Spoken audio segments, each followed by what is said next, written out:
What's up, everyone? How are you doing today? That was a weird intro, wasn't it? Casual Minecraft here. And I have the in-depth snapshot review of Snapshot 14W04A. The in-depth snapshot review will give you a little bit more of the mechanics of snapshots. The in a nutshell reviews will give you just what you need to get started with the snapshot. Allow you to discover things for yourself, research them, if that's your thing. So I think I'll be doing this format from now on, which will mean 2 videos per snapshot, one short one, and another kind of long one-ish, if you could actually have long snapshot reviews. But I will get started now, expanding on the mechanic that causes this lamp to turn on whenever you put an item into this item frame. As I said before, item frames will now give off a redstone signal that is detectable by comparators. What I did not mention was the fact that the level of the redstone output is dependent on the position of the item in the item frame. So by putting the item inside the item frame, you just saw it there. As expected, one torch will turn off. If I rotate it one, next one, then the next one, then the next one, and so on, up to a level of 8. So there are 8 levels of redstone power that can come off, that can be detected by the comparator. I have a comparator here. Now, I am by no means a redstone expert. I definitely suck when it comes to redstone. But this just shows you words. Nailed it. What you can do with the item frames and the items in the item frames. So just imagine this sort of setup as a combination lock, for example. I think that'd be really cool to see. However, a word of warning: if you're going to use it as a combination lock, make sure you reset the positions of your items at the very least. And here's why. I have a diamond sword in this item frame.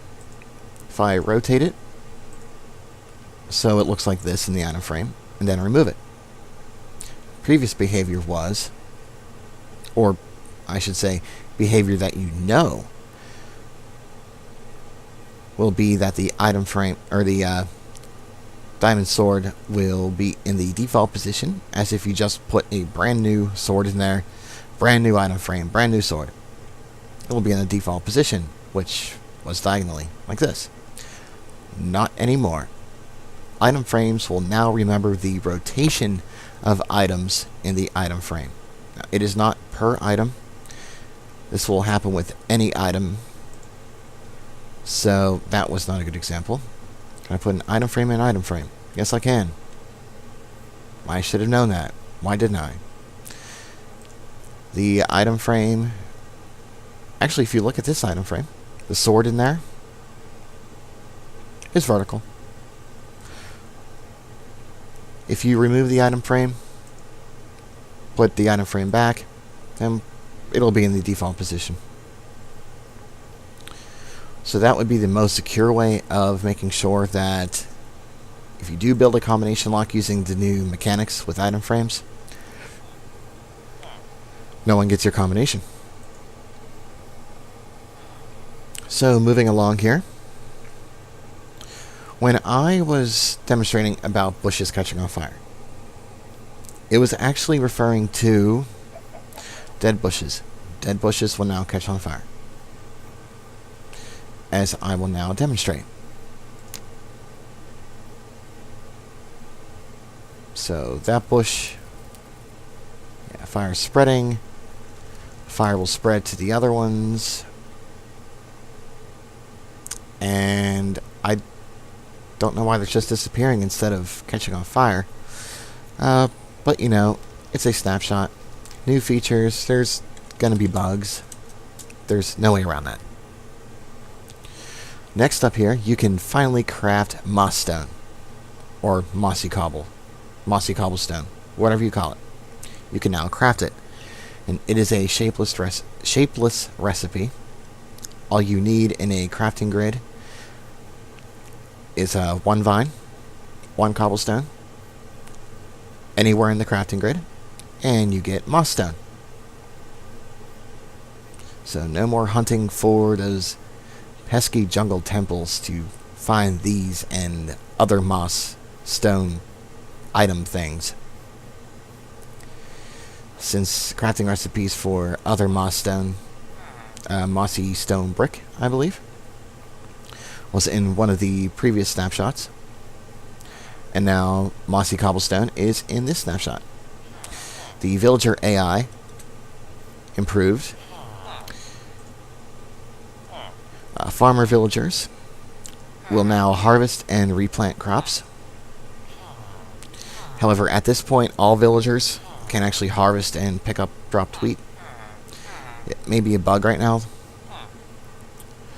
Let me actually pick up some wheat. Spelling is a good thing.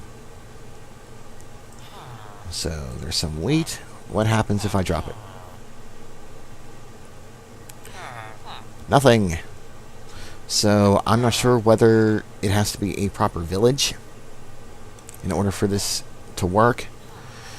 Well, why don't you guys test it out? Find a village. See if the villagers will harvest the wheat and replant. I don't know if you need a chest. I just put one down there. I just put a chest down anyway.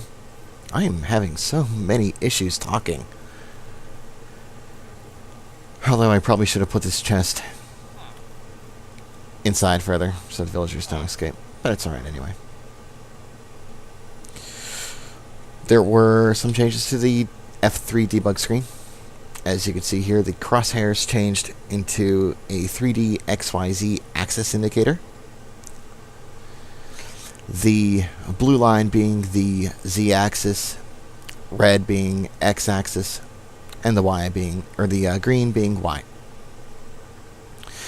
As you see up there on the left, whichever direction or axis you are facing will be in bold. So I don't know what this could be used for. I honestly don't know. Maybe, I don't know, lining things up. Possibly. Maybe. I don't know. But it was added. The buttons, of course, can now be placed on the ceiling and floors. And that just about does it. If you guys have any questions at all regarding this snapshot, please do not hesitate to leave a comment down below. I definitely try to respond to comments. So if you have a question, leave a comment. Even if I don't know the answer, maybe someone else does. Just don't be afraid to ask. There is no such thing as a stupid question. Only stupid answers. So, yeah. Definitely subscribe to the channel if you like what you see. And if you are new to Casual Minecraft, well, welcome. Please subscribe. Share this video with your friends and family, co-workers, whoever you want to. I really appreciate that a lot. Give this video a thumbs up. Let other people know how much you like it. So, yeah. Snapshot 14W04A. Getting closer to a Minecraft 1.8 release. And I will see you guys next time. See ya.